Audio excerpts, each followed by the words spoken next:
जय हिंद दोस्तों, मैं नवीन शर्मा आप सभी का स्वागत करता हूं। आशा करता हूं आप सब एकदम अच्छे हैं, एकदम बेहतरीन हैं। एक बार सारे प्यारे दोस्त बताएंगे आप सब कैसे हैं। उम्मीद करेंगे एकदम अच्छे होंगे, एकदम बेहतरीन होंगे। और दोस्त, सुबह की क्लास में बड़ा इंटरनेट का इशू आया। क्लास 9:30 की वजह से 10 बजे शुरू हो पाई थी, है ना। आप भी बहुत सारे बच्चे परेशान होंगे उसके बाद भी, क्योंकि वो पीछे बैक एंड से ही कोई दिक्कत हो गई इंटरनेट की। इस क्लास में हम तुरंत जुड़ पा रहे हैं। उमाकांत, राकेश, विवेक, विप्लव, सोनू, प्राची, मोहम्मद मोहम्मद सैफ खान, मनीषा सिंह, ब्यूटी मिश्रा, नवनीत कुमार, गौरव कुमार, यस, सारे प्यारे दोस्तों को बहुत स्वागत है। और हमारा आज का टॉपिक है कांग्रेस के अधिवेशन। देखो, कांग्रेस के अधिवेशन से दोस्त कई प्रकार के प्रश्न पूछे जाते हैं। एक तो कांग्रेस का एक प्रमुख बात देके पूछ देगा कि वो अधिवेशन कब हुआ। एक पूछ लेता उस अधिवेशन के अध्यक्ष कौन थे। तो जो महत्वपूर्ण चीज़ें मैं आपको बताऊं वो परीक्षा में बहुत पूछी जाती हैं, तो वो आपको याद रखनी है, ठीक है। तो क्या बोलेंगे जी, हम अधिवेशन आज शुरू करने वाले थे, जिसमें कल हमने बात की थी, आज फिर से देखेंगे। कांग्रेस की स्थापना किस वर्ष में हुई थी दोस्त, बताएंगे। 1885 में, सब लोग जानते हैं। किस डेट को हुई थी, तारीख बताएंगे। कल क्या डेट मैंने आपको बताई थी, मैंने आपको बताया था कि कांग्रेस की अधिवेशन मतलब मीटिंग, पहली जो मीटिंग है वो होनी तो थी आपका पुणे में, लेकिन वहां पर प्लेग बीमारी फैल गई। प्लेग बीमारी बहुत भयावह बीमारी फैली थी, बहुत ज़्यादा मौतें हुई, कोरोना के जैसा प्रभाव उसका रहा था। तो उसको भेज दिया गया। फिर मुंबई, मुंबई के एक कॉलेज में मीटिंग हुई, और इसमें कितने लोग आए, ये बड़ी इंपॉर्टेंट बात है। 72 प्रतिनिधियों ने उसमें भाग लिया था, ठीक है। दूसरा हुआ आपका कलकत्ता में। कहाँ हुआ, पहला मुंबई में, ठीक है। आपका दूसरा कलकत्ता में। ये इसके अध्यक्ष कौन है, दादा भाई नौरोजी। पहले के अध्यक्ष कौन है, व्योमेश चंद्र बनर्जी, बहुत इंपॉर्टेंट है। पहले 4 के अध्यक्ष गलती से भी मत भूलना, बहुत पूछे जाते हैं। 28 दिसंबर, बहुत ठीक उत्तर दिया सचिन सिंह जी आपने। दादा भाई नौरोजी कांग्रेस के जो अध्यक्ष हैं वो दोस्त आपका 3 बार बने हैं। क्या बोलोगे, दादा भाई नौरोजी कांग्रेस के अध्यक्ष 3 बार बने, ठीक है। एक तो 1886 बने, 1893 बने, फिर ये आपका सन 1906 में बने थे। क्या बोलोगे, 1886, 1893 और 1906, 3 बार ये कांग्रेस के अध्यक्ष बने। सारी चीजें आपके सामने आएंगी, ठीक है। प्रथम पारसी अध्यक्ष हैं, इस बात का क्या मतलब है, पूछेगा। कांग्रेस के पहले पारसी अध्यक्ष, पारसी एक धर्म है।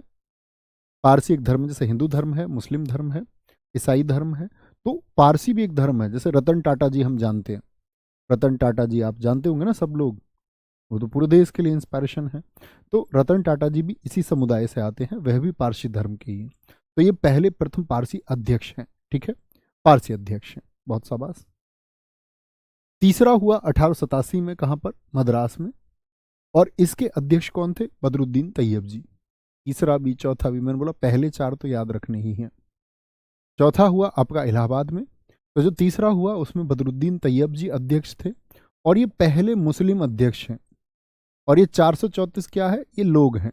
कांग्रेस के कितने लोगों ने, कांग्रेस के कितने लोगों ने आपका अगर पूछे कि भैया भाग लिया था आपका, तो क्या कहेंगे भैया, 434 लोगों ने। क्या बोलोगे, जैसे यहां पर ये 343 लिखा हुआ था, इसका मतलब क्या है, ये लोग लिखे हुए हैं। 343 लोगों ने भाग लिया था, ठीक है। चौथा, इलाहाबाद में जॉर्जियुल, ये पहले अंग्रेज अध्यक्ष रहे। तो आपने देखा होगा पहले जो 4 अध्यक्ष हैं वो अलग अलग समुदायों से हैं, तो चारों को सबसे पहले हम रिपीट करेंगे, ठीक है, चारों को। तो पहला कहां पे हुआ था जी भैया, बंबई में हुआ अधिवेशन पहला।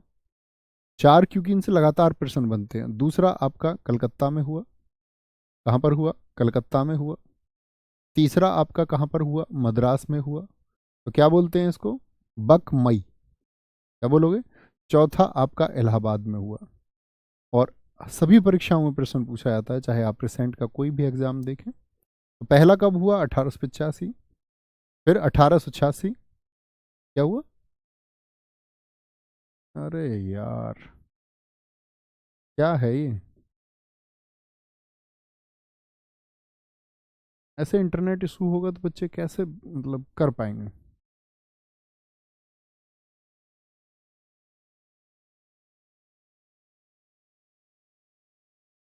हेलो हेलो हेलो हेलो, क्या कोई बीच में बफ आया, एक बार बताएंगे। क्या बीच में कोई बफ आया, अभी मेरी आवाज़ आप सुन पा रहे हैं, एक बार थम्स अप करेंगे। एक बार थम्स अप करके सारे दोस्त बताएंगे क्या अभी क्लास आप लोग जुड़ पा रहे हैं क्लास से? अब तो बफ नहीं है। तो 1885 बंबई में, कौन बोलोगे पहले का अध्यक्ष कौन है? व्योमेश चंद्र बनर्जी हैं। कौन है? व्योमेश चंद्र बनर्जी हैं। दूसरे के कौन है? दादा भाई हैं, भारत के grand old man of India इनको बोलते हैं। तीसरे के अध्यक्ष कौन बने आपका? क्या बोलोगे? तीसरे में मैंने बताया प्रथम मुस्लिम अध्यक्ष हैं बदरुद्दीन तैयब जी। क्या बोलोगे? बदरुद्दीन तैयब जी बने आपका। और 1888 में प्रथम अंग्रेज अध्यक्ष कौन है? George you. जॉर्ज यू, ठीक है, जॉर्ज यू। तो यहां पर बात आती है व्योमेश चंद्र बनर्जी ए हिंदू समुदाय से हुए, दादा भाई नौरोजी किस समुदाय से हुए? पारसी समुदाय से हुए। बदरुद्दीन तैयब जी किस समुदाय से हुए भैया? ये आपका मुस्लिम समुदाय से हुए। और जॉर्ज यूल कौन थे? ये अंग्रेज हैं, अंग्रेज, ठीक है, यानी ईसाई। अंग्रेज से मतलब क्या है? किस धर्म का? ईसाई। तो आपसे कभी पूछे कि भैया पहले ईसाई अध्यक्ष कौन है, तो एक बार थम्स अप करके बताएं। आप चारों को उत्तर बता पाएंगे? चारों के उत्तर बता पाएंगे ना आराम से? जी हाँ, यही बस, इन चीजों का ध्यान रखना है, इसमें यही प्रश्न बनते हैं। फिर आपका क्या बोलोगे? बकमई बक, ठीक है, फिर से बक आ गया। फिर बकमई बक बंबई में हुआ। बैडन बर्न ये दूसरा अंग्रेज है। तो ये इंपॉर्टेंट चीजें मैंने आपके सामने लिखी हैं। 1890 में कलकत्ता अधिवेशन के अध्यक्ष बने कौन? फिरोज शाह मेहता। इस अधिवेशन में कादम्बनी गांगुली ने भाग लिया था। अब ये क्यों इंपॉर्टेंट हो गया? क्योंकि कादम्बनी गांगुली भारत के इतिहास की चर्चित महिला हैं। कादम्बनी गांगुली को हम प्रथम स्नातक की उपाधि देते हैं, ठीक है, फर्स्ट ग्रेजुएट वुमेन है ये इंडिया की, इसीलिए इंपॉर्टेंट है। 1896 मोस्ट इंपॉर्टेंट कलकत्ता अधिवेशन, बार बार पूछा जाता है। कलकत्ता अधिवेशन, रहमतुल्लाह शानी इसके अध्यक्ष थे और वंदे मातरम गाया गया पहली बार। रविन्द्रनाथ टैगोर जी ने उसको गाया, इसके रविन्द्रनाथ टैगोर जी द्वारा। वंदे मातरम मैं आपसे पूछूं लिखा किसने, तो आप कहेंगे बंकिम चंद्र चटर्जी ने लिखा है। ये बात हमको पता होनी चाहिए, लेकिन पूछता है कि पहली बार आपका अगर हम बात करें क्या वंदे मातरम गाया गया, यानी कि राष्ट्रगीत गाया गया, ऐसी राष्ट्रगान से प्रश्न आएगा, वो 1911 में आएगा आपका, 1911 में, वो भी कलकत्ता में अधिवेशन होगा। तो बड़ी इंपॉर्टेंट बात है, ठीक है। आगे आएंगे। 1901 कलकत्ता महत्वपूर्ण है, कलकत्ता में हुआ ये भी। और आपका दिनसा वाचा इसके अध्यक्ष रहे। ये क्यों महत्वपूर्ण है भैया? क्योंकि 1901 में गांधी जी ने भाग लिया। अब आप में से कुछ बच्चे तो ऐसे नहीं होंगे जो ये क्वेश्चन करेंगे जी गांधी जी 1915 में भारत वापस आए। तो भैया 1915 से भारत आने पे उनका कोई बैन नहीं था। 1915 में वो फाइनली भारत लौट गए और भारत आने के बाद में फिर वापस नहीं गए। तो ऐसे नहीं बोलना कि 1915 तक कोई बैन थोड़ी था गांधी जी देश में आने से, कभी भी आ जा सकते थे, उनका अपना देश था, तो बीच में भी आते थे। तो यहाँ कांग्रेस के इस अधिवेशन में 1901 में गांधी जी ने भाग लिया है, ठीक है, ये बहुत इंपॉर्टेंट है। 1904 में बंबई में हेनरी कॉटन ये तीसरे अध्यक्ष हैं, यहां पर मोहम्मद अली जिन्ना ने पहली बार भाग लिया। 1905 ये सारी घटनाएं आएंगी, उस समय आपको बताना पड़ेगा। जब मैं बोलूंगा कि आपसे 1905 में भैया बंगाल विभाजन हुआ, तो मुझे बताइए उस समय कांग्रेस का कौन सा अधिवेशन हुआ था। और ठीक लिखा है जितेंद्र कुमार जी, बहुत शानदार, ठीक है। आगे क्या बोलेंगे? एक पूछ रहे जी कादम्बनी गांगुली से पहले कोई ग्रेजुएट नहीं था? ग्रेजुएट थे, आदमी ग्रेजुएट थे, पुरुष थे ग्रेजुएट, महिलाएं नहीं थी, वो पहली महिला हैं। आकाश चाहर जी हमेशा बहुत प्यार। 1905 वाराणसी गोपाल कृष्ण गोखले। कौन है गोपाल कृष्ण गोखले, किसके गुरु हैं बताएंगे? बंगाल विभाजन के बाद में जब अंग्रेजों ने पूरे बंगाल को बांट दिया, तो उसके बाद में इन्होंने स्वदेशी आंदोलन चलाया। स्वदेशी आंदोलन का मतलब था कि हम उन चीजों का इस्तेमाल बढ़ाएंगे जो हमारे देश में बनती हैं, जो हमारे देश में पैदा होती हैं। तो विदेशी वस्तुएं जो हैं हमारे देश में, हम उनका बहिष्कार करेंगे, ठीक है, उन सबको हम खत्म करेंगे। Titu Meena ji very good. आगे सॉरी 1906 कलकत्ता अधिवेशन, अभी मैंने आपको बताया था, दादा भाई नौरोजी इन्होंने इंडिपेंडेंस की मांग की। तो कांग्रेस के किस अधिवेशन में सबसे पहले स्वराज्य की मांग उठी? स्वराज्य की मांग सबसे पहले किस अधिवेशन में उठी? स्वराज्य मतलब कि ब्रिटेन तो हमारे ऊपर राज कर रहा था, उन्होंने कहा कि जो हमारा शासन है वो हमारे तरीके से चलना चाहिए, हमारे तरीके से चलना चाहिए, ठीक है। 1907 में सूरत अधिवेशन हुआ, मोस्ट इंपोर्टेंट है। मैं कहूं अगर सबसे ज्यादा पूछा जाने वाला अधिवेशन से क्वेश्चन यही है। सूरत में रास बिहारी घोष इसके अध्यक्ष थे, बहुत पूछे जाते हैं। और गरम दल और नरम दल का विभाजन हुआ, यानी कांग्रेस जो अब तक एक साथ काम कर रही थी 1885 से। एक बार तो एसएससी ने प्रश्न पूछा, कांग्रेस का पहली बार विभाजन कितने वर्षों के उसके गठन के बाद हुआ था? तो आप बताएंगे गठन के कितने वर्ष हो चुके हैं? गठन हुआ जी 85 में, और आपका 22 वर्षों के बाद कांग्रेस में पहली बार फूट पड़ी, और जो नरम दल और गरम दल थे वो अलग अलग हो गए। नरम दल और गरम दल मैं आपको समझा चुका था, ठीक है, अलग अलग हो गए। 1911 कलकत्ता बिशन नारायण धर, यहां पहली बार जनगण मन गाया गया। यानी जनगण मन बोले तो क्या, कितने सेकंड लगते हैं जनगण मन में? बोलेंगे एक बार, ये हमारा क्या है? राष्ट्रगान है, ठीक है, ये नेशनल एंथम है, वो राष्ट्रगीत है, वो नेशनल सॉन्ग है, कभी भी कंफ्यूज ना हो इसमें। और ये एक मैगजीन आई थी, तत्व बोधिनी मैगजीन, पत्रिका लिखा हुआ है, पत्रिका होगा, क्या बोलेंगे? एक आपकी तत्वबोधिनी मैगजीन आई, उसमें पहली बार राष्ट्रगान छपा, ठीक है। तो मुझे बताइए, अभी मैंने आपको बताया था कि राष्ट्रीय जो गीत है वो किस वर्ष में गाया गया पहली बार? सारे दोस्त बताएं, अगर आपका क्लास में ध्यान था तो आप कहेंगे भैया वो 1896 में, 1896 में। वहां पर कौन है? रहमतुल्लाह शानी अध्यक्ष थे। वो 65 सेकंड में गाया जाता है, ये कितने 52 सेकंड में गाया जाता है, 52 सेकंड, ठीक है। 1911, तो 1911 भी इंपोर्टेंट हुआ, 1896 भी। अच्छा, फिर 1916 बहुत इंपोर्टेंट है, इसको हम बोलते हैं लखनऊ पैक्ट। लखनऊ पैक्ट का मतलब होता है समझौता, पैक्ट का मतलब समझौता। लखनऊ में एक पैक्ट साइन हुआ। अब दरअसल में क्या था कि नरम दल गरम दल तो बट गए थे। अब नरम दल के एक नेता थे फिरोज शाह मेहता। फिरोज शाह मेहता गरम दल वालों के एकदम खिलाफ थे। गांधी जी इस समय तक भारत की राजनीति में कोई बहुत बड़ा स्थान नहीं रखते थे। फिरोज शाह मेहता जी की 1916 में मौत हो गई, और जो गरम दल के सबसे विरोधी नेता थे वो थे फिरोज शाह मेहता। तो जैसे ही फिरोज शाह मेहता की मौत हो गई तो फिर एक रास्ता खुला, क्योंकि वो तो फिरोज शाह मेहता जब तक जिंदे थे तो उन्होंने कभी नरम दल गरम दल को एक नहीं होने दिया। कोशिशें होती रही, उन्होंने बोल दिया नहीं नहीं नहीं, हम इनके साथ काम नहीं करेंगे। उनकी मौत के बाद रास्ता खुला, तो उनकी मृत्यु देहांत होने के बाद में तो अंबिका चरण मजूमदार ये कांग्रेस के अध्यक्ष थे।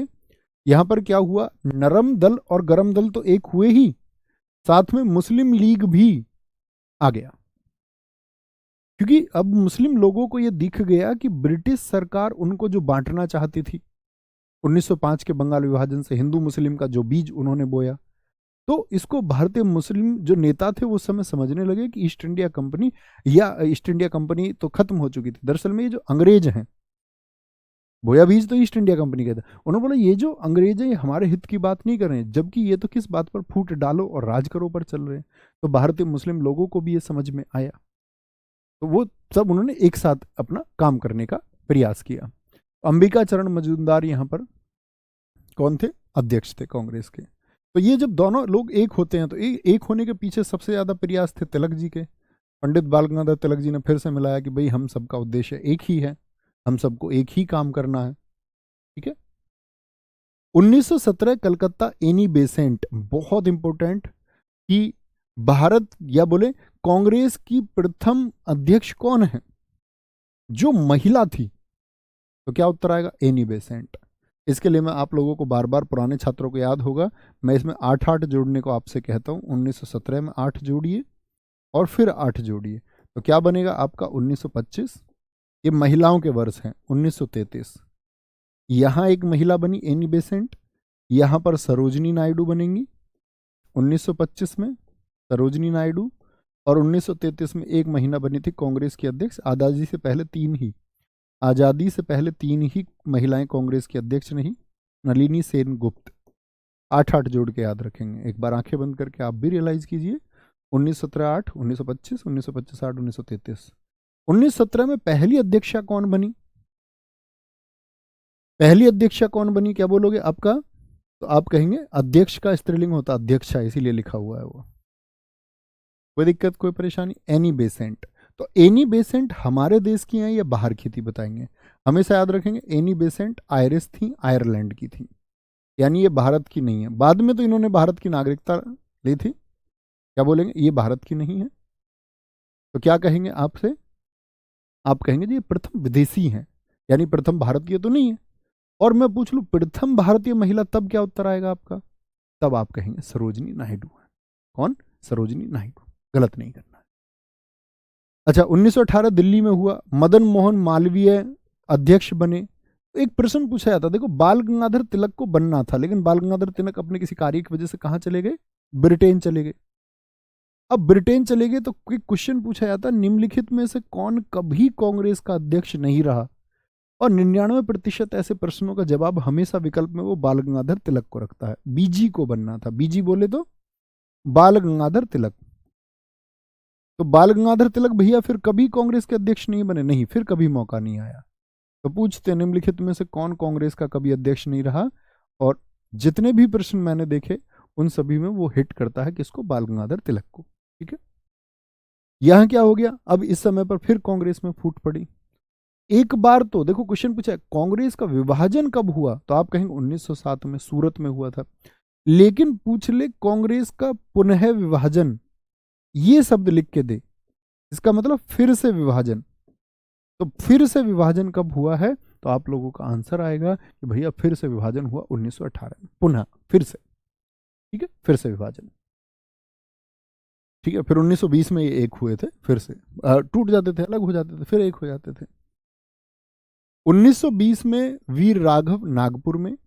1920 में देखो ये जो लिखा हुआ 1920 में दो कैसे हो गए भैया, ये तो है मुख्य अधिवेशन जो इनका हर साल होता ही था, लेकिन जब कांग्रेस को जरूरत होती कि भैया अब एक एक्स्ट्रा मीटिंग बुलाने की जरूरत है, मुद्दा गहन है, कठिन मुद्दा है, तो क्या करते थे, फिर एक विशेष अधिवेशन भी बुलाते थे। ठीक है, तो 1920 के कलकत्ता विशेष अधिवेशन के अध्यक्ष कौन रहे हैं, लाला लाजपत राय। ये क्यों इंपॉर्टेंट है, क्योंकि इसमें गांधी जी ने असहयोग आंदोलन का प्रस्ताव रखा था, जिसका विरोध एनी बेसेंट ने किया था। मदन मोहन मालवीय जी विरोधी बने, मोहम्मद अली जिन्ना विरोधी बने, चित्तरंजन दास जो सुभाष चंद्र बोस जी के गुरु थे वो विरोधी बने। मैंने बताया था ना उस दिन, चित्तरंजन दास ने स्वराज पार्टी बनाई, क्योंकि ये लोग कहते थे कि जैसे गांधी जी कह रहे हैं ऐसे पॉसिबल नहीं है, क्योंकि गांधी जी ने सब लोगों से आह्वान किया कि आप मेरे इस आंदोलन में जुड़िए, और मैं कितने दिन में स्वराज दिलाऊंगा तुमको, कितने दिन का प्रॉमिस मैंने आपको बताया था। आप कहेंगे गांधी जी ने प्रॉमिस किया जी मैं 1 वर्ष में स्वराज दिलाऊंगा, लेकिन क्या वह पॉसिबल हो पाया। सब लोगों ने अपने काम धंधे, या बोले आपका सब ने अपनी नौकरियां छोड़कर, स्टूडेंट्स ने अपनी पढ़ाई छोड़कर सब एक साथ शामिल हुए। ठीक है, क्या बोलेंगे आपका, कांग्रेस का पहला विशेष अधिवेशन कब हुआ है, ये पूछे आपसे कभी, ये सोच लो 1920 में। तो पहला विशेष अधिवेशन कांग्रेस ने बुलाया 1918 में, जिसके अध्यक्ष हसन इमाम थे, बहुत इंपॉर्टेंट है, बंबई का। 1923 में देखिए दो अधिवेशन है, काकीनाडा बंगाल में हुआ, ये जनरल अधिवेशन है जिसके मोहम्मद अली अध्यक्ष थे। इंपॉर्टेंट है विशेष अधिवेशन, क्योंकि यहां से एक क्वेश्चन पूछा जाता है कि मौलाना अबुल कलाम आजाद सबसे कम उम्र के अध्यक्ष बने कांग्रेस के, और इनकी एज थी तब 35। मौलाना अबुल कलाम आजाद भारत की राजनीति का बच्चे बहुत बड़ा स्तंभ है, बहुत शांतचित्त व्यक्ति, बहुत विद्वान व्यक्ति, और इतने आप लोग समझ सकते हैं कि भारत के पहले शिक्षा मंत्री बने, कांग्रेस के सबसे कम उम्र के अध्यक्ष बने, और इतनी ईमानदारी थी इनके अंदर कि जब इनको भारत रत्न, भारत का सर्वोच्च पुरस्कार, वो अपने आप में एक ड्रीम होता है किसी का भी, भारत रत्न पुरस्कार इनको दिया जा रहा था तो इन्होंने डिनाई कर दिया, क्योंकि ये एक बार पहले, उस समय नहीं थे, पहले ये भारत रत्न कमेटी के एक सदस्य रहे थे कि किसको दिया जाए। उन्होंने बोला नहीं यार, लोग ये समझेंगे कि अब मैंने अपनी कोई मतलब ऐसे जुगाड़ बिठाया है अपना, तो इन्होंने जीते जी भारत रत्न को स्वीकार नहीं किया था। इनके मरने के बाद 1992 में भारत सरकार ने उनको तब आपका भारत रत्न दिया। तो भारतीय राजनीति का बहुत बड़ा स्तंभ मौलाना अबुल कलाम आजाद रहे हैं। ठीक है, कोई दिक्कत, ये विशेष अधिवेशन है। 1924 बेलगांव। अब एक बच्चा बहुत देर से कमेंट कर रहा था, नाम है चंद्रभान, सर गांधी जी भी तो नहीं हुए कांग्रेस में शामिल, 1924 में बेलगांव अधिवेशन में बने थे एकमात्र। अच्छा, तो जो एक बार शामिल हो जाता तो वो शामिल नहीं होता, चंद्रभान का कहना है कि जी जो बाल गंगाधर तिलक आप कह रहे हैं कि वो कभी कांग्रेस के अध्यक्ष नहीं बने, तो कह रहे गांधी जी भी तो नहीं बने, वो भी तो बस एक ही बार बने। अब बताओ इन चंद्रभान जी को मैं इस मंगनी राम बच्चे को क्या ला के दूं? है ये मंगनी राम या नहीं? बड़ा मंगनी राम है ये। बेलगांव कर्नाटक में महात्मा गांधी एक बार अध्यक्ष बने, कांग्रेस और मुस्लिम लीग अलग अलग हो गए। ये वाली बात कह रहे हैं कि जी पैरट माने तोता होता है और क्रो माने भी तो तोता होता है। और फिर मैं इनको बताऊं कि क्रो माने तोता नहीं होता है भैया, क्रो माने कौवा होता है। ऐसे क्यों होते हो? क्या बोलेंगे? बेलगांव। अब देखो गांधी जी कभी नहीं चाहते थे कांग्रेस से जुड़ना। गांधी जी का स्टेटमेंट भी था कि वो कांग्रेस से नहीं जुड़ेंगे। उनकी अलग एक अपनी अब बोलते ना आंदोलन की, हड़ताल की अपनी प्रक्रिया है उनकी। लेकिन गांधी जी जब चोरी चोरा कांड हो गया, मैंने आपको बताया, गांधी जी ने असहयोग आंदोलन क्यों बंद कर दिया? क्योंकि चोरी चोरा घटना हो गई। और चोरी चोरा घटना हो गई, इसके बाद अंग्रेज सरकार ने कहा ये तो गांधी जी का आंदोलन की वजह से हुई है, तो गांधी जी गिरफ्तारी का आदेश दे दिए। गांधी जी गिरफ्तार करके एक जज ने, मैं गांधी जी को पढ़ाते समय बताऊंगा, गांधी जी की सजा सुना दी गई 6 वर्ष की। लेकिन गांधी जी अपनी बीमारी के बहाने के चलते हुए उनको क्या हो गया, रिहाई मिल गई 2 सालों के बाद ही। 1922 में जेल हुई, 6 साल की जेल हुई, लेकिन 1924 में बाहर आ गए। बाहर आते ही उन्होंने कमान संभाली कांग्रेस की और कांग्रेस के अध्यक्ष बन गए। ठीक है। एक बच्चा कह रहा गुरुजी आज का मटरी नंबर 2 है। बहुत बढ़िया। मयूर कह रहे हैं गुरुजी क्रो माने मोर होता है। भैया क्यों झूठ बोल रहे हो यार? क्रो माने हमने खूब पढ़ा है बचपन से, बिल्ली होती है। अब तुम मान लोगे क्रो माने, मैं, आप लोग मोर बोलोगे तो मोर मान लूं मैं तुम्हारे कहने से, और जो मुझको याद है क्रो माने बिल्ली होती है मैं उसको भूल जाऊं। वाह, बड़े कमाल आदमी हो तुम यार। मंगनी राम क्या बोलोगे? तुमने सुना डायलॉग ये, दरोगा मंगनी राम है नाम हमारा, 1 मिनट में कायदा कानून सब। 1925 कानपुर, सरोजनी नायडू ये पहली भारतीय महिला है। पहली भारतीय महिला, बहुत इंपॉर्टेंट है, बहुत इंपॉर्टेंट। तो इस बात को, प्रश्न को बहुत ध्यान से जवाब देना कि आपसे पूछे प्रथम भारतीय महिला अध्यक्ष कांग्रेस की, तो सरोजिनी नायडू। और भारतीय शब्द का इस्तेमाल ना करके सिर्फ ये पूछे पहली महिला अध्यक्ष, तो पहली महिला अध्यक्ष कौन है बताएंगे एक बार? तो आप कहेंगे प्रथम महिला अध्यक्ष, तब हम एनी बेसेंट जी का क्या बोलेंगे, 1917 का नाम लेंगे। ओके। 1926 गुवाहाटी, बहुत इंपोर्टेंट है। और पूर्वोत्तर भारत का, भाई गुवाहाटी किस राज्य में पड़ता है बताएंगे जरा? तो आप कहेंगे ये पूर्वोत्तर भारत का, पूर्वोत्तर भारत का यानी नॉर्थ ईस्ट का, असम का है। पूर्वोत्तर भारत का पहला अधिवेशन है ये। पूर्वोत्तर भारत का पहला अधिवेशन था। और श्रीनिवास अयंगर कौन थे? इसके अध्यक्ष थे। ठीक है। कांग्रेस नेताओं को खादी पहनना अनिवार्य कर दिया गया। क्या बोलेंगे? कांग्रेस नेताओं को क्या कर दिया गया? खादी पहनना अनिवार्य कर दिया गया। ओके, ठीक है, आगे। अब छोड़ेंगे क्रो माने, हो गया मजाक, थोड़ा ही काफी होता है, ऐसा थोड़ी। अब आप लगातार लगातार लिखते रहेंगे एक ही बात को। कोई लिख रहा है जी क्रो माने गधा होता है, कोई कुछ लिख रहा है, क्यों करते हो तुम ऐसे?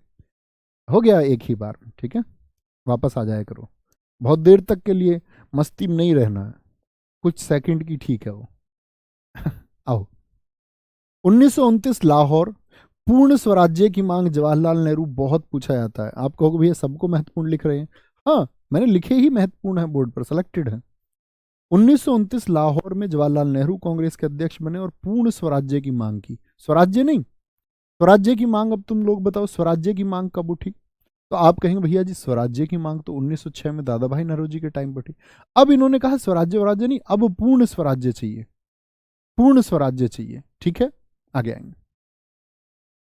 1930 व 1935 में कांग्रेस का कोई अधिवेशन नहीं हुआ। तो कभी पूछे किस वर्ष में कांग्रेस का?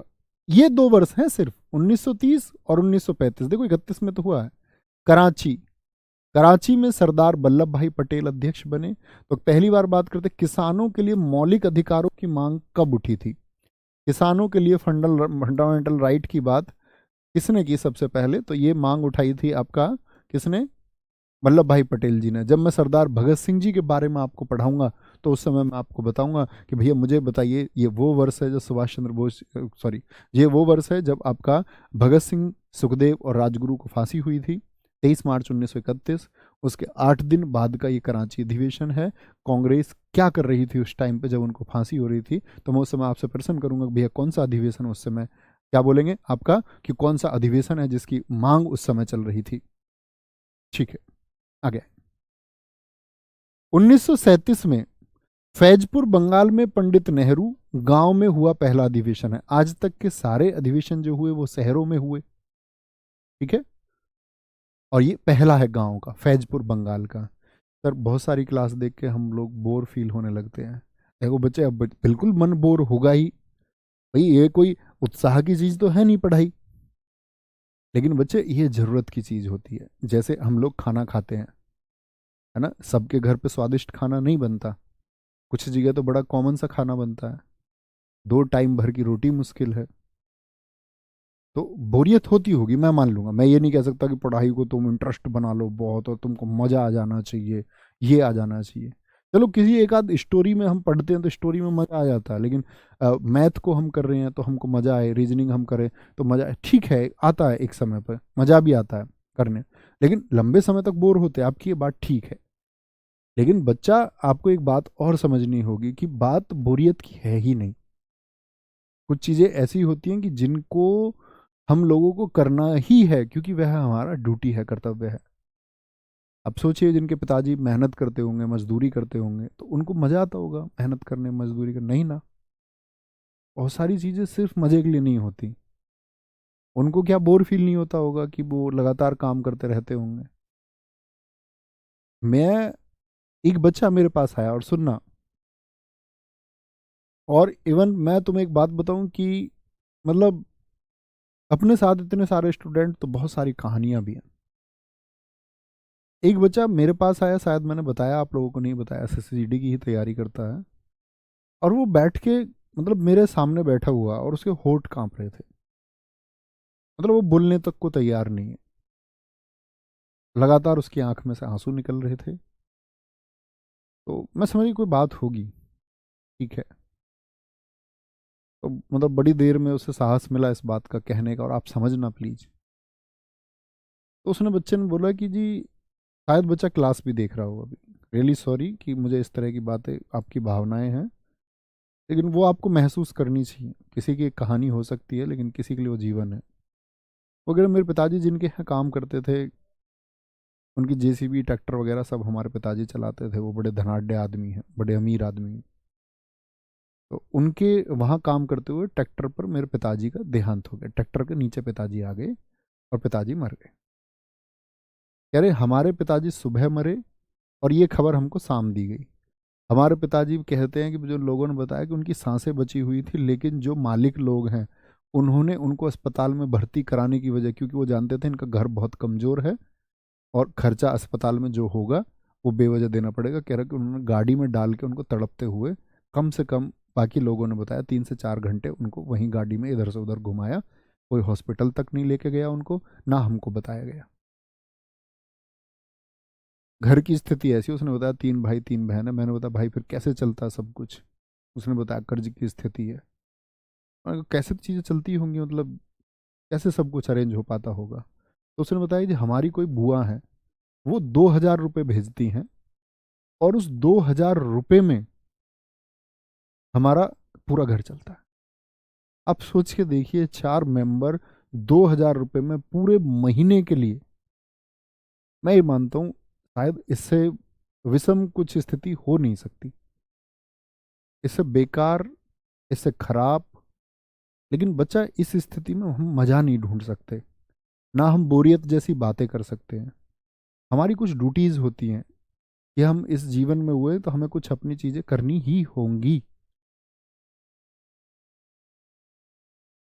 वो कोई दिक्कत नहीं है। उस बच्चे से मैंने प्रॉमिस किया कि भाई आपका जीडी का एग्जाम, अगले 1-2 4 एग्जाम जब तक आप देंगे, आपके अंदर अगर इफिशियंसी होगी तो आप एग्जाम निकाल लेंगे। वो पढ़ने वाला बच्चा था, पिछले एग्जाम में किनारे से रह गया। तो मतलब बहुत सारे, मैं नहीं कर सकता सब लोगों के लिए, उसके बच्चे के लिए मैंने जो चीज़ें संभव हो सकती हैं वो करने का प्रयास मैं कर रहा हूँ। लेकिन मैंने उसको ये भी बोला कि मैं हमेशा आजीवन आपके लिए नहीं कर सकता हूँ, ये भी एक सत्य है। एक सीमा है, तो उस तक आपको सफल होना ही होगा। तो बात बच्चे बोरियत की नहीं है कि आप क्लास पढ़ते हो तो आप बोर हो जाते हैं, होते होंगे नो डाउट। ठीक है, तो मतलब ये सोच लो भाई, ये हमारी ड्यूटी है, करके दिखाना है। ये उस बात के लिए नहीं है कि हमको क्या इंजॉय किस में होगा। एक दिन नौकरी लगेगी, और शायद एक दिन ऐसा भी आएगा, ये भी एक सत्य है, कि आप नौकरी करते हुए भी बोर होंगे। यार सेम ही तो शेड्यूल है, सब कुछ ही तो एक जैसा है। वो शेड्यूल बनाना होगा। कल नौकरी भी आपके 8 घंटे, 10 घंटे, 12 घंटे, जब देश को जरूरत होगी तो शायद 16 घंटे। तो आप ये नहीं कह सकते हैं कि मैं बोर फील कर रहा हूँ 16 घंटे ड्यूटी करके, क्योंकि वो हमारी ड्यूटी है, कर्तव्य है। तो कर्तव्य का निर्वहन कीजिए, वो ज्यादा जरूरी है। ये देखेंगे जी, क्या बोलोगे? गांव में हुआ पहला अधिवेशन है, क्या बोलोगे? गांव में हुआ ये पहला अधिवेशन है। 1938 की बात करेंगे, हरिपुरा गुजरात में सुभाष चंद्र बोस कांग्रेस के अध्यक्ष बने। सुभाष चंद्र बोस जी के बारे में मैंने आपको बताया। भाई सुभाष चंद्र बोस जी ने 1920 में आपका एग्जाम निकाला, आईसीएस का, इंडियन सिविल सर्विसेज का, 4th रैंक आई। इस देश में दिया, बहुत लोगों ने एग्जाम निकाला, लेकिन इतनी हाई रैंक किसी की नहीं आई। तो पहली बार, क्या बोलोगे, पहली बार आपका सुभाष चंद्र बोस जो है वो इस एग्जाम को निकाल लेते हैं। तो सुभाष चंद्र बोस ने जब ये एग्जाम निकाला, ये बात समझे, तो उसके बाद उन्होंने नौकरी छोड़ दी। छोड़ने वाला कोई नहीं हुआ नौकरी को, नौकरी को छोड़ने वाला कोई नहीं हुआ। इन्होंने छोड़ी तो देश में एक भाव बना कि भाई देश की राजनीति और सेवा के लिए कोई व्यक्ति आईसीएस जैसी बड़ी नौकरी को छोड़ के आ रहा है, और नौकरी को छोड़ के आ रहा है, तो उनके लिए देश में वो सम्मान बढ़ा। और एक टाइम पे आप जानेंगे इस बात को कि उनकी पॉपुलैरिटी, जैसे एक पक्ष गांधी जी के पक्ष का था, एक पक्ष, एक वर्ग इनके पक्ष का खड़ा हो गया देश में, इनकी पॉपुलैरिटी इतनी बढ़ गई। 1938 में कांग्रेस अध्यक्ष बने, ये गांधी जी की सहमति से ही बने। लेकिन जब इनकी पॉलिसी कांग्रेस में, क्योंकि ये थोड़े गर्म प्रवृत्ति के व्यक्ति थे, ये मानते थे कि संघर्ष से ही जीता जाएगा, प्रार्थना पत्रों से कुछ नहीं होगा, सिर्फ मांग करने से कुछ नहीं होगा, हम लोगों को लड़ना पड़ेगा, हम लोगों को संघर्ष करना पड़ेगा। ठीक है, तो सुभाष चंद्र बोस क्या बोलेंगे आपका कि भैया इसके बाद में गांधी जी इनके विरोध हो गए, विरोधी हो गए, गांधी जी इनके विरोध में खड़े हो गए। तो गांधी जी ने कहा, जब अगली बार भी इन्होंने बोला कि मैं अध्यक्ष बनूंगा, गांधी जी ने मना कर दिया। तो अगली बार भी आपका ये त्रिपुरी में चुनाव हुए। अब गांधी जी ने कह दिया भैया चुनाव होंगे, तुम नहीं बनोगे। उन्होंने बोला ठीक है, चुनाव करवा लो। तो त्रिपुरी में चुनाव हुए, और इसको हम बोलते कांग्रेस का त्रिपुरी संकट। कि कांग्रेस पर क्या संकट आया? कांग्रेस का त्रिपुरी संकट। अब तक सारी चीजें एक गठन, जो राष्ट्रीय कार्यकारिणी इनकी थी, जिसमें 14 लोग थे, जिसको ये कह दे वो अध्यक्ष होता था, लेकिन पहली बार चुनाव की स्थिति आ गई। सुभाष चंद्र बोस जी ने, गांधी जी के फेवरेट कैंडिडेट थे बी पट्टाभी सीतारमैया। गांधी जी ने इनके लिए प्रचार प्रसार किया। गांधी जी ने कहा बी पट्टारमैया की हार मेरी हार होगी, तो ध्यान रखना है। लेकिन फिर भी क्या बोलेंगे, इनको 1377 वोट मिले, और सुभाष चंद्र बोस जी को मिले 1580 वोट।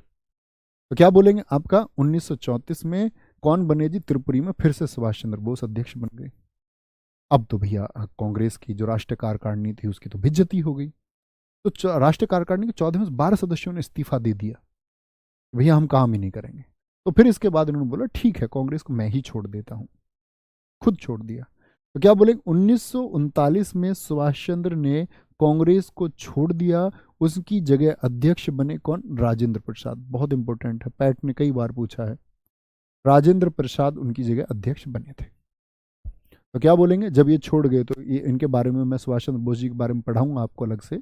1939 में उन्होंने फॉरवर्ड ब्लॉक बनाया, कैसे अंग्रेज सरकार के निशाने पर आए, फिर वो जर्मनी गए, फ्री इंडिया सेंटर 1941 उन्होंने बनाया, फिर आज़ाद हिंद फौज में कैसे सक्रिय हो, ये सब हम पढ़ेंगे। ठीक है सर, 1930 से 35 के बीच कोई अधिवेशन नहीं हुआ, गोपाल सिंह कह रहे हैं। बेटा वही बात आ गई ना, मैंने कहा 1931 में हुआ है अधिवेशन, आप कैसे कह सकते हैं 1930 से 35 के बीच नहीं हुआ? वही बताया, मैं जानता हूं आपकी बुद्धि को, आप क्या सोच सकते हैं। मैंने कहा ना आपसे कि 1930 और 35 में नहीं हुए। ठीक है, 30 से 35 के बीच नहीं हुए, कौन सी बात हुई? कहाँ रहते हो तुम? 1940 रामगढ़, अबुल कलाम आजाद कांग्रेस के अध्यक्ष रहे। और देखो इस टाइम पर ये 5 वर्ष, कहानी क्या है? कहानी ये है कि इस टाइम चल रहा था सेकेंड वर्ल्ड वॉर, अब ब्रिटिश सरकार ने आश्वासन दे दिया था कि भैया आज़ाद कर देंगे, तो कांग्रेस की उतनी यहाँ पर कुछ चीज़ें क्या बोलेंगे मूवमेंट रहे नहीं कि भाई हमको कुछ लड़ाई करनी। अब सब लोग एकदम से ऐसे हो गए कि भैया हाँ अब तो हम आज़ाद हो ही जाएंगे। ठीक है, बहुत अच्छा लिखा है आपने कमल सिंह जी। 1931 में गांधी जी को काले झंडे दिखाए गए। जी हाँ, कराची अधिवेशन में। वो भगत सिंह जी के बारे में पढ़ाते समय मैं आपको बताऊंगा कि गांधी जी क्यों दिखाए गए काले झंडे। हम लोग गांधी जी के बारे में भी पढ़ेंगे, गांधी जी आइडियल क्यों हैं लोगों के, गांधी जी आदर्श क्यों हैं, एक वर्ग गांधी जी से ज़्यादा भगत सिंह जी को क्यों प्यार करता है। ठीक है, क्या गांधी जी सही थे, क्या गांधी जी भगत सिंह को बचा सकते थे, इन सब प्रश्नों के जवाब हम आगे जस्ट अब आगे वही क्लासेस आने वाली हैं धीरे धीरे, बस आप ध्यान से समझते रहिए। सबसे लंबे समय तक अध्यक्ष रहे कौन, तो भैया यहां पर कितने साल हो गए, 5 साल यहां पर हो गए, पहले हो गए 6 वर्ष तक रहे। 1946 मेरठ में जेबी कृपलानी, तो 1946 में यही थे, तो 1947 में भी। तो बहुत पूछा जाता स्वतंत्रता के समय जब भारत आजाद हुआ तो कांग्रेस के अध्यक्ष कौन थे। अब भारत आजाद हो गया तो 1948 में भैया ये तो हार गए थे तो इनको खुश किया गया, बोले अब तो हाँ अब आजाद हो गए, अब तो कांग्रेस वाले बोले हमारी सरकार है, अब तो बी पट्टा सीतारमैया जी बना सकते हैं। ठीक है, बहुत बढ़िया।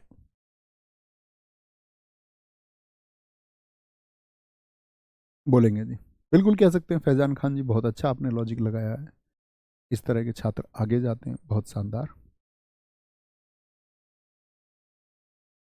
बोलेंगे, वेरी गुड। विवेक तिवारी जी कह रहे हैं मेरा आइडियल है भगत सिंह जी, बहुत शानदार,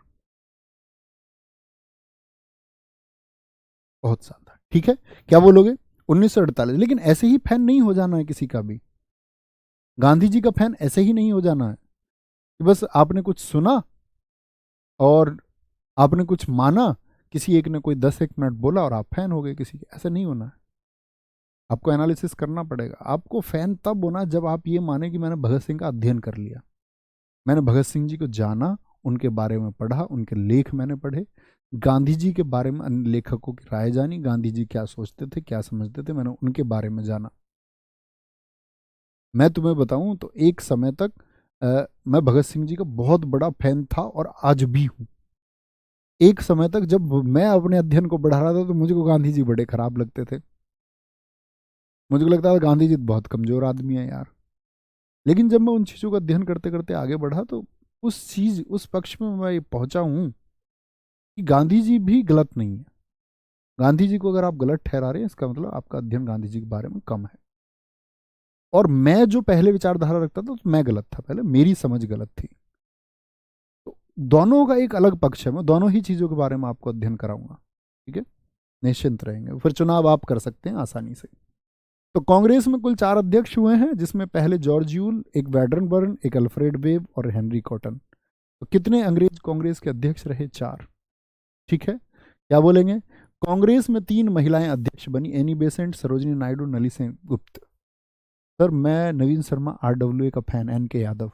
नहीं, मेरे फैन होने जैसी कोई चीज़ है नहीं दोस्त, ये तो हमारी एक दूसरे को खुश करने की बातें हैं। शायद आपकी जॉब लग जाएगी और जब आपकी नौकरी लगे हुए कुछ वर्ष हो जाएंगे, जब आपका अध्ययन खत्म हो जाएगा, जब आप खुद को किसी एक जगह पे पहुंचा देंगे, तो ये बदलते रहते हैं। जब कल आप आज पढ़ रहे वनडे एग्जाम के लिए, कल आप PCS तैयारी करोगे तो आपके अध्यापक अलग होंगे, कल आप UPSC के लिए जाएंगे तो आपके अध्यापक अलग होंगे। ठीक है, तो कल आप अपने जीवन में आपके गुरु लोग होंगे जो आपको कुछ सिखाएंगे, आपके जीवन के बारे में कुछ बताएंगे। तो ये धीरे धीरे ये चीज़ें चेंज होती रहती हैं, है ना। तो अपने अगर आप बोले कि अब मैं फैन हूँ इनका, तो इस बात का कोई आधार नहीं बनता, क्योंकि अपन लोगों ने ऐसा कोई विशेष काम देश के लिए किया नहीं। और मैं मानता हूँ कि भाई अपना काम बड़ा है, ठीक है, हम घरों को रोशन कर रहे हैं, हम घरों को, हम बहुत सारे परिवारों को वो दे पा रहे हैं जो प्रॉमिस सरकार तक पूरे नहीं कर पाती, वो हमारी वजह से संभव हो पाता है। एक हम लोग जानते हैं कि किसी ने मुझसे बोला था कि भाई आप क्यों नहीं पढ़ाते PCS, तो मैंने उनसे एक बात कहा था कि मेरे अंदर वो योग्यता नहीं है, और मैं हमेशा उस चीज़ को एक्सेप्ट करता हूँ जो मेरे बस की बात नहीं। तो मैंने उनसे कह दिया, बोला कि ऐसा थोड़ी है यार कि सब लोग पढ़ा लेते हैं, अध्ययन करके तुम पढ़ा सकते हो। मैंने कहा अध्ययन करके मैं पढ़ा सकता हूँ, कोई दिक्कत नहीं है इस बात में, लेकिन मेरा मानना ये है कि PCS के द्वारा, थोड़े पदों के द्वारा जितने घर रोशन होंगे उनमें गरीब तबके के बच्चे ना के बराबर होते हैं, UPSC में भी ना के बराबर। ये तो भाई काम है इनका, उद्योगपति लोगों का कि भाई आपका कोई रिक्शे वाले का बच्चा आईएएस बन गया तो उसको 1 साल तक शोर मचा रहे हैं। 1 साल के यूपीएससी के रिजल्ट में कितने गरीब बच्चे बनते हैं? बड़ी बात ये है 10-20, बाकी तो सब सुविधाएं वाले लोग होते हैं बच्चे। तो 10-20 वो विरले लोग हैं, नो डाउट, वो अच्छी बात है। लेकिन हम वनडे एग्जाम में देख पाते हैं कि हमारे द्वारा रोशन करे गए घरों की संख्या हजारों में है। आज आरडब्ल्यू के स्टूडेंट उतनी जगह भी सेलेक्ट हो रहे हैं कि जहां जिन एग्जाम के लिए हम पढ़ाते नहीं। एक बच्चे ने बताया उसका जेएनयू में सिलेक्शन हो गया। अब क्योंकि वो ब्रॉड लेवल हो गया तो लोग बच्चे जो है वो पढ़ के जगह जगह खुद अप्लाई कर रहे हैं। एक बच्चा अभी मिला था मुझे पिछले वीक, उसने बताया एसटी कैटेगरी के लिए उसने बताया कि वहाँ पर इलाहाबाद यूनिवर्सिटी में कोई वैकेंसी निकली, उसमें उसने बोला कि 7 पोस्ट थे जिसमें एसटी का एक ही पोस्ट था, उसका बच्चे का सिलेक्शन हुआ। तो अब क्या बच्चे सेलेक्ट होते जा रहे हैं, है ना। तो ये है कि आप फैन बनिए खुद के जबरदस्त से फैन। पहले तो खुद पे विश्वास कीजिए और आपके अंदर जो बुराई या कमी है आज तक भी है उसको आज दूर करने का प्रयास कीजिए।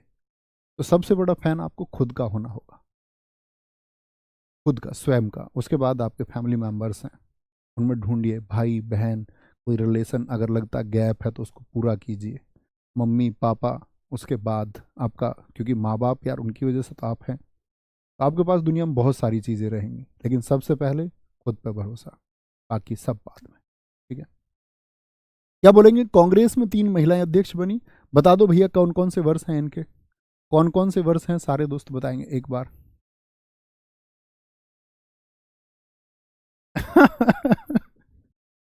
एक बच्चे ने कहा गुरुजी जब तक तुम्हारी शादी नहीं होती तब तक मैं तुम्हारा फैन हूं। सर मैं उस लड़के की मदद करना चाहता हूँ, कुछ पैसे। नहीं, पूनम चंद जाट जी भाई बहुत थैंक यू, आप इस तरह की सोच और समझ रखते हैं। बाकी कोई दिक्कत नहीं है, आपका भाई आपने इतना कैपेबल बनाया है कि मैं स्टूडेंट्स की हेल्प कर सकता हूँ, जो इस तरह के लोग हैं, जितना मैं कर सकता हूँ। निश्चिंत रहिए, थैंक यू, वेरी गुड, शाबाश। इस तरह की समझ और से आगे बढ़ते रहिए। अब हम आएंगे भैया कांग्रेस के, कोई भी पूछेगा आपसे एक बार बैठ के रिवाइज करेंगे कांग्रेस के अधिवेशन से कैसे कैसे प्रश्न बनते हैं, आप गलत नहीं करेंगे। ध्यान से एक बार रिवाइज करना, सारे बच्चों ने बताया 1917, 1925 और 1933। बहुत गजब भाई, बहुत शानदार। आगे चलेंगे अब धार्मिक सुधार आंदोलन। धार्मिक सुधार का आंदोलन का मतलब है धर्म में सुधार का आंदोलन। हर धर्म में सुधार की गुंजाइश होती है, कोई दुनिया का ऐसा धर्म नहीं है जिसमें सुधार की गुंजाइश ना हो। कल थी, आज भी है, कल भी रहेगी। ठीक है, हर धर्म की अपनी एक विचारधारा है, एक मान्य है। बहुत सारे लोगों के द्वारा हर धर्म पर प्रश्न चिन्ह बनाया जाता है, जबकि उस धर्म की मूल विचारधारा कभी गलत नहीं हो सकती, क्योंकि मूल विचारधारा यदि गलत हो तो लोग उसको फॉलो ना करते। ठीक है, ऐसा नहीं है कि गलत चीज को लोग फॉलो नहीं करते, गलत चीज को सही से ज्यादा फॉलो कर लेते, लेकिन हर धर्म की नींव जो धार्मिक शिक्षा है वो ठीक थी। उसमें फेर बदल करके, जैसे हमारे देश में जब ईसाई आए तो उन्होंने क्या कर दिया कि हर जगह बाइबल का जो स्कूल थे उनमें लागू कर दिया उन्होंने कि बाइबल पढ़ाई जानी है। हिंदू धर्म की कोई कुरीति अगर थी, कमी, उसको बढ़ा चढ़ा के पेश किया, और अपनी जो थोड़ी सी पॉजिटिविटी थी उसको भी बढ़ा चढ़ा के पेश किया। तो ये प्रश्न करना बड़ी बात है किसी भी धर्म पर, क्या बोलेंगे? लेकिन हम क्या बोलेंगे, हर धर्म में एक सुधार की आवश्यकता है। ऐसे धार्मिक सुधार आंदोलन के कुछ प्रमुख नेताओं के बारे में या कुछ प्रमुख व्यक्तित्व के बारे में हम पढ़ेंगे, चाहे वो हमारे दयानंद सरस्वती थे या हमारे स्वामी विवेकानंद की। आप स्वामी विवेकानंद जी आज लोगों के दिल की धड़कन क्यों है? क्या बस ऐसे ही स्टूडेंट्स उनका बस नाम सुना कि वो प्रेरणा स्रोत और प्रेरणा स्रोत हो गए? ऐसी मतलब क्या महान चीज उन्होंने कर दी, ये भी तो हम जाने कि आपके जीवन में स्वामी विवेकानंद जी का क्या महत्व है। जैसे राजा राम मोहन राय हम जानते हैं, सती प्रथा से छुटकारा दिलाया, तो भाई पूजनीय हो गए। आप उस महिला से जरा अगर कभी संवाद कर पाते, जिस जिंदी महिला को किसी मरे हुए पुरुष की चिता पर बैठा दिया गया और वो जीते जी जली, यदि आप उस औरत से संवाद करने का मौका तुमको मिलता और तुम्हारी बातचीत उससे हो पाती या भावनाएं एक दूसरे को ट्रांसफर हो पाती, तो आप समझ पाते कितना दुख और दर्द उसको हुआ होगा। तो आप कहेंगे भैया सच में क्रूरती थी, तो बदलाव की आवश्यकता थी। वही मैं कह रहा हूं, हर धर्म में सुधार की आवश्यकता है। ठीक है, कोई दिक्कत नहीं। बहुत शानदार, बोलेंगे कोई दिक्कत। तो धार्मिक सुधार आंदोलन के अग्रदूत कौन रहे? सबसे पहले भारत में इन्होंने शुरू किया। ये इनका जन्म वर्ष है, बंगाल में इनका जन्म हुआ था। बंगाल में जन्म हुआ था इनको। इनको आधुनिक भारत के निर्माता हम कहते हैं। आधुनिक भारत के निर्माता क्यों? क्योंकि इन्होंने क्या किया, जो पुरानी व्यवस्थाएं थी जिनमें बदलाव की जरूरत थी उसको बरामद किया। ठीक है, कोई दिक्कत? बोलेंगे भाई फटाफट से। रे कह रहा रोक दे मित्र, कॉपी पर नोट्स भी बनाने हैं। भाई साहब नोट्स मैं आपको पहुंचा चुका हूं पहले ही, कॉपी पर नोट्स बनाने के जमाने गए। बहुत बढ़िया मोहित, थैंक यू। मोटिवेट कर, मोटिवेशन नहीं है भाई, ये मोटिवेशन नाम क्यों देते हो तुम इसको? इससे दूर रहो यार। तुम आज के स्टूडेंट्स भटक चुके हैं। आपको टीचर से नॉलेज लेनी है, टीचर से ज्ञान लेना, टीचर से मोटिवेशन नहीं लेना भाई तुमको। आजकल के स्टूडेंट्स का सबसे बड़ा नेगेटिव इनपुट यही है कि उनको टीचर से मोटिवेशन चाहिए। और मैं तुमको फिर बता रहा हूं, इस मोटिवेशन से घंटा कुछ नहीं होता। आप सिर्फ अपना भविष्य, अपना समय बर्बाद करते हो। को पता होना चाहिए आपकी जरूरत क्या है, हमें उसके लिए करना है। आपने कभी बोला कि मुझे खाना खाना, भूख लग रही है, क्योंकि जरूरत है आपके शरीर की, तो आपने खाना खा लिया। आप पहले बोलते उससे पेट से कि भैया मोटिवेशन दे पहले मुझको, खाना तू मुझको मोटिवेशन दे, तब हम एक दूसरे से मिलेंगे। आपके और नौकरी के मिलान में, इस गवर्नमेंट जॉब को पाने में मोटिवेशन बीच में कुछ नहीं है। इसकी जरूरत उनको है जो फाइंड आउट नहीं कर पा रहे हैं अपनी ड्यूटी को। अरे भैया मोटिवेशन देते रहा करो ऐसे ही। मोटिवेशन नहीं है ना, not a motivation, this is the reality and you have to accept this. जितना जल्दी स्वीकार कर लो। यहां आएंगे भारतीय पुनर्जागरण। पुनर्जागरण से मतलब क्या है? फिर से जागरण। पुनः मतलब फिर से जागरण। भारतीय पत्रकारिता का जनक इनको कहते हैं, मैं आपको बताऊंगा। इन्होंने संवाद कौमुदी, आपका मरातुल अखबार जैसे इनका संपादन किया, और ये शुरुआती शुरुआती आपका मैगजीन्स थी इंडिया की। ठीक है, भारतीय नवयुग का सितारा, नए युग का सितारा इन्हीं को कहते हैं। अतीति यानी पुराना समय, और आधुनिक जो युग है जो आज चल रहा, उसके बीच का सेतु यही है, बीच का। 1809 से 1814 तक इन्होंने ईस्ट इंडिया कंपनी में काम किया। कितने सालों तक? 5 सालों तक इन्होंने ईस्ट इंडिया कंपनी में काम किया। फिर बाद में ईस्ट इंडिया कंपनी का काम इन्होंने छोड़ दिया, और फिर कहाँ गए कि अब भारत में मुझको कुछ बदलाव करने होंगे। अब जब इन्होंने बदलाव की बात की होगी तो लोगों ने मान ली होगी एकदम से।